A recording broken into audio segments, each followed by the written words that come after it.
இன்னைக்கு சென்னையுடைய முக்கியமான ஒரு அடையாளமாக மாறி இருக்கக்கூடிய புத்தக கண்காட்சியில் இந்த விருது வழங்குகின்ற சிறப்புக்குரிய நிகழ்ச்சியில் கலந்து கொள்வது உண்மையாகவே மிகுந்த மகிழ்ச்சியை தருகின்றது. இந்த மேடை எனக்கு புது மேடை கிடையாது. அடிக்கடி இந்த மேடைக்கு பல நிகழ்ச்சிகளுக்கு வருகை தந்திருக்கின்றேன்.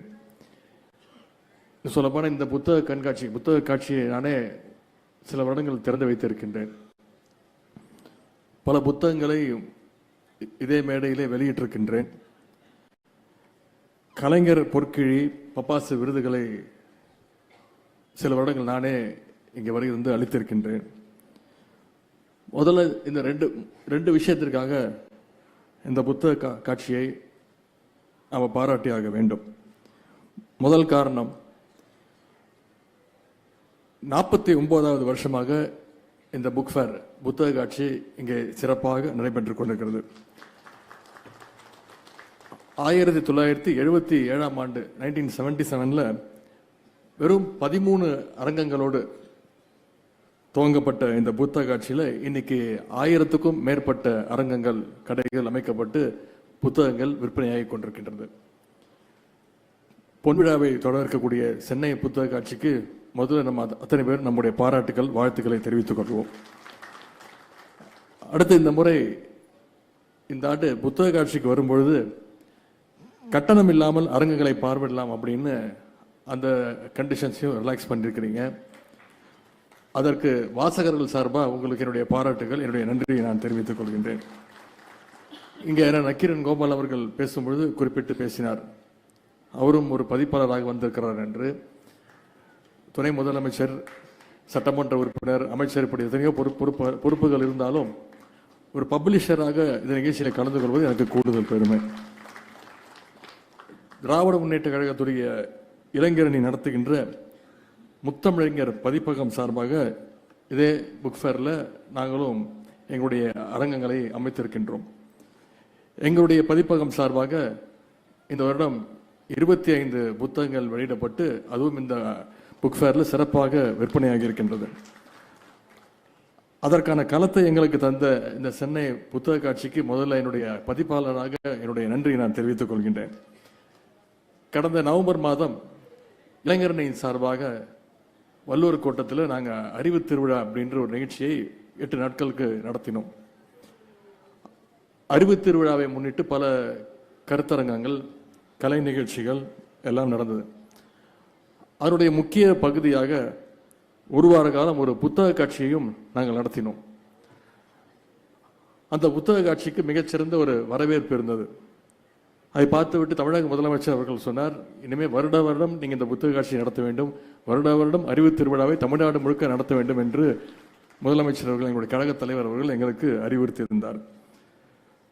அந்த அளவுக்கு அறிவு திருவிழாவை நாங்கள் சிறப்பாக நடத்தியிருந்தோம்னா அதுக்கு எங்களுக்கு ரோல் மாடலாக, இன்ஸ்பிரேஷனாக இருந்தது இந்த சென்னை புத்தக காட்சி என்று சொன்னால் அது மிகையாகாது. ஆகவே அந்த நன்றி உணர்வோடு இன்றைக்கு இந்த நிகழ்ச்சியில் நான் கலந்து கொண்டிருக்கின்றேன். இன்னைக்கு இந்த புத்தக காட்சியை பார்க்கும்பொழுது, மக்கள் எல்லாம் இதை பற்றி பேசும்பொழுது, தொலைக்காட்சியில் பார்க்கும்பொழுது, செய்தித்தாளில் பார்க்கும்போது மிகவும் பெருமையாக இருக்கின்றது, மகிழ்ச்சியாக இருக்கின்றது. ஏன்னா முன்னாடிலாம் சென்னையில் விடுமுறைனா எல்லாரும் பீச்சு, மாலு, சினிமா தியேட்டர் அப்படின்னு அங்கே மட்டும்தான் கூட்டங்கள் கூடும். ஆனால் இன்னைக்கு இந்த புத்தக காட்சி தொடங்கிடுச்சுன்னா மக்கள் கூட்டம், அதுவும் குடும்பமாக இந்த புத்தக காட்சியை நோக்கி வருகின்றார்கள். தினமும் திருவிழா போல இங்கே கூட்டம் கூடுகின்றது. மக்கள் ஆர்வத்தோடு வந்து பல புத்தகங்களை பார்வையிட்டு வாங்கி செல்கின்றார்கள். ஒரு பக்கம் நந்தனத்தில் இந்த புத்தக திருவிழாவை நம்முடைய அரசு நடத்துகின்றது. இன்னொரு பக்கம் தமிழ்நாடு அரசு பள்ளி கல்வித்துறை அரசின் சார்பாக சென்னை இன்டர்நேஷனல் புக் ஃபேர் அதுவும் நடத்தப்படுகின்றது. நேற்று தான் முதலமைச்சர் அவர்கள் அந்த நிகழ்ச்சியை கலந்து கொண்டு முடித்து வைத்தார்கள். இதையெல்லாம் பார்க்கும்பொழுது இன்னைக்கு சென்னை இந்தியாவினுடைய ஒரு பதிப்பக தலைநகர, பப்ளிஷிங் கேபிட்டலாக இன்னைக்கு உயர்ந்து இருக்கிறது என்று சொன்னால் அது மிகையல்ல. இன்னைக்கு இந்தியாவிலேயே முன்னணி அறிவு சமூகமாக தமிழ் சமூகம் இருக்குன்னா அதுக்கு காரணம் நம்முடைய தமிழ் மக்கள் என்னைக்குமே வாசிப்பை கைவிடாமல் இருக்கிறது தான் மிக மிக முக்கியமான ஒரு காரணம். குறிப்பாக நம்முடைய திராவிட இயக்கத்தை எடுத்துக்கிட்டா பேசியும் படித்தும் எழுதியும் வளர்ந்த இயக்கம் நம்முடைய திராவிட இயக்கம். தந்தை பெரியார், பேரறிஞர் அண்ணா, டாக்டர் கலைஞர் அவர்கள்னு தலைவர்கள் மட்டுமல்லாம அந்த இயக்கத்துடைய தொண்டர்கள் வரைக்கும் இதர்களை நடத்தியிருக்கிறாங்க, புத்தகங்களை வெளில கொண்டு வந்திருக்கிறாங்க. ஒரு காலகட்டத்தில் 100க்கும் அதிகமான பத்திரிகைகளை நடத்தியதுதான் நம்முடைய திராவிட இயக்கம்.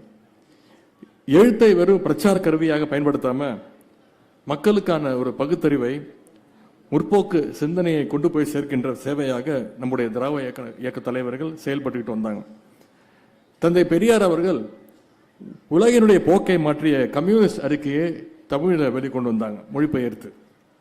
அண்ணா அவர்கள் உலக வரலாற்று வீரனுடைய தலைவர்களுடைய கருத்துக்களை எல்லாம் தன்னுடைய தம்பிகளுக்கு கடிதமாக எழுதினார். அண்ணா அவர்கள் அன்றைக்கு பற்ற வைத்த அந்த தீ அறிவுத்தி இன்று வரை கொழுந்துவிட்டு எழுதுகின்றால் மிகையாகாது. அதனால்தான் தீ பரவுகிறது, தீ பரவட்டும் என்று சொன்னால் இன்றைக்கு கூட சில பேர் பயந்து நடுங்குகின்றார்கள். அதே மாதிரி முத்தமிழர் கலைஞர் அவர்கள் எழுதிய நாடகங்களும் இலக்கியங்களும் புத்தகங்களும் தமிழ்நாட்டுக்கென்று ஒரு தனி அரசியல் பாதையை உருவாக்கியது. அறிவுங்கிறது எப்பவுமே வளர்ந்து கொண்டிருக்கக்கூடிய விஷயம். லேர்னிங் ஹேஸ் நோ லிமிட்ஸ் அப்படின்னு சொல்லுவாங்க. அதனால்தான் திராவிட இயக்கம் எப்பொழுதுமே புத்தகங்களை, எழுத்தாளர்களை, பதிப்பாளர்களை எப்பொழுதுமே கொண்டாடி கொண்டு இருக்கக்கூடிய இயக்கம் திராவிட இயக்கம். கலைஞர் அவர்கள் புத்தகங்களுக்கு எந்த அளவுக்கு முக்கியத்துவம் கொடுத்தார்களோ அதே அளவுக்கு எழுத்தாளர்களுக்கும் பதிப்பாளர்களுக்கும் முக்கியத்துவம் கொடுத்து வந்தார் டாக்டர் கலைஞர் அவர்கள். அதனால்தான் தன்னுடைய சொந்த நிதியிலிருந்து 1 கோடி ரூபாயை பப்பாசிக்கு அவர் அளித்தார். இன்றைக்கு அதன் மூலம் கிடைக்கின்ற அந்த வட்டியிலிருந்து எழுத்தாளர்கள், மொழிபெயர்ப்பாளர்கள், பதிப்பாளர்களுக்கு 1 லட்சம் ரூபாய் கலைஞர் பொற்கிழி விருதும் வழங்கப்படுகின்றது. இந்த ஆண்டுக்கான பொற்கிழி விருதை நம்முடைய முதலமைச்சர் அவர்கள் இதே மேடையிலே 1 வாரத்துக்கு முன்பு அளித்தார். அது மட்டும் நம்முடைய திராவிட மாடல் அரசு இன்றைக்கு வாசிப்பை ஊக்குவிக்கின்ற ஒரு அரசாகவும் தொடர்ந்து பல்வேறு நடவடிக்கைகளை எடுத்து வருகின்றது. தமிழ்நாடு முழுக்க இன்னைக்கு சென்னையில் மட்டும் இல்லாம இன்னைக்கு பல்வேறு மாவட்டங்கள்ல இதே மாதிரி புக் ஃபேரையும் நம்முடைய அரசு நடத்திட்டு வருது. இந்த சென்னை புத்தக காட்சியை நடத்துவதற்கு நம்முடைய அரசு கிட்டத்தட்ட 75 லட்சம் ரூபாய் ஊக்கத்தொகையும் நம்ம அரசு வழங்கி வருகின்றது. அது மட்டும் இல்ல, வைகை, சிறுவாணி, காவிரி ஆகிய இலக்கிய திருவிழாக்கள் நடத்தப்படுகின்றது. தமிழ் நூல்கள் நாட்டுடைமையாக்கப்படுகிறது. எழுத்தாளர்கள் பிறந்த நாளில் தொடர்ந்து கூட்டங்கள், பாராட்டு விழாக்கள் நடத்தப்படுகின்றன. இதழியாளர்களுக்கு கலைஞர் எழுதுகோள் விருது, உலக பல்கலைக்கழகங்களில் செம்மொழி தமிழ் இருக்கைகள், இலக்கிய மாமணி விருதுகள், இப்படி உயரிய விருதுகள் பெற்ற எழுத்தாளர்களுக்கு கனவு இல்லம், இப்படி பல்வேறு திட்டங்களை நம்முடைய அரசு செயல்படுத்தி வருகின்றது. கலைஞர் அவர்கள் அண்ணா நூற்றாண்டை முன்னிட்டு சென்னையில் கோட்டுப்புறத்தில் அண்ணா நூற்றாண்டு நூலகத்தை திறந்து வைத்தார். கலைஞர் வழியில் நம்முடைய தலைவர் முதலமைச்சர் அவர்கள் மதுரையில் கலைஞர் நூற்றாண்டு நூலகத்தை திறந்து வைத்தார். அது மட்டுமல்ல, திருச்சியில் காமராசர் அறிவுலகம், கோவையில் பெரியார் நூலகம், திருநெல்வேலியில் காயிதே மில்லத் அறிவுலகம், சேலத்தில் பாரதிதாசன் அறிவுலகம், கடலூரில் அஞ்சலை அம்மாள் அறிவுலகம்னு நம்முடைய அரசு பல்வேறு அறிவுலகங்களை, நூலகங்களை திறந்து வைக்கின்றது. திராவிட முன்னேற்ற கழகத்துடைய இளைஞரணியின் சார்பாக கழக தலைவர் முதலமைச்சர் அவர்கள் எங்களுக்கு கொடுத்த பணி, தமிழ்நாட்டில் இருக்கக்கூடிய அனைத்து சட்டமன்றங்களையும் ஒரு நூலகத்தை நீங்கள் அமைக்க வேண்டும் என்று சொன்னார்கள். இன்னைக்கு கிட்டத்தட்ட 120 நூலகங்களை திமுக இளைஞரணி தனியாக நடத்தி வருகின்றது. அது மட்டும் இல்லை, என்னுடைய சேப்பாக்கம் திருவல்லிக்கேணி தொகுதியில் ஒரு நடமாடும் நூலகத்தையும் அமைத்திருக்கின்றோம். கிட்டத்தட்ட 1000க்கும் மேற்பட்ட மெம்பர்ஸ் இன்னைக்கு அந்த நூலகத்தில் பதிவு செஞ்சு அதை பயன்படுத்திக்கிட்டு வராங்க.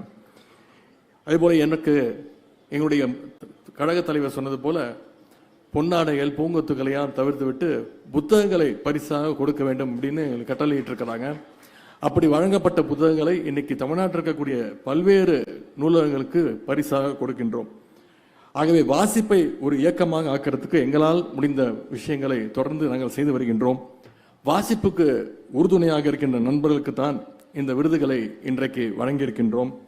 சிறந்த பதிப்பாளர், சிறந்த நூலகர், சிறந்த புத்தக விற்பனையாளர், சிறந்த எழுத்தாளர் அப்படின்னு புத்தகங்கள் உருவாகி அது வாசகர்கிட்ட சென்று சேர்ற வரைக்கும் உழைக்கின்ற அனைவருக்கும் இன்றைக்கு இங்கே பாராட்டு கொடுக்கப்பட இருக்கின்றது.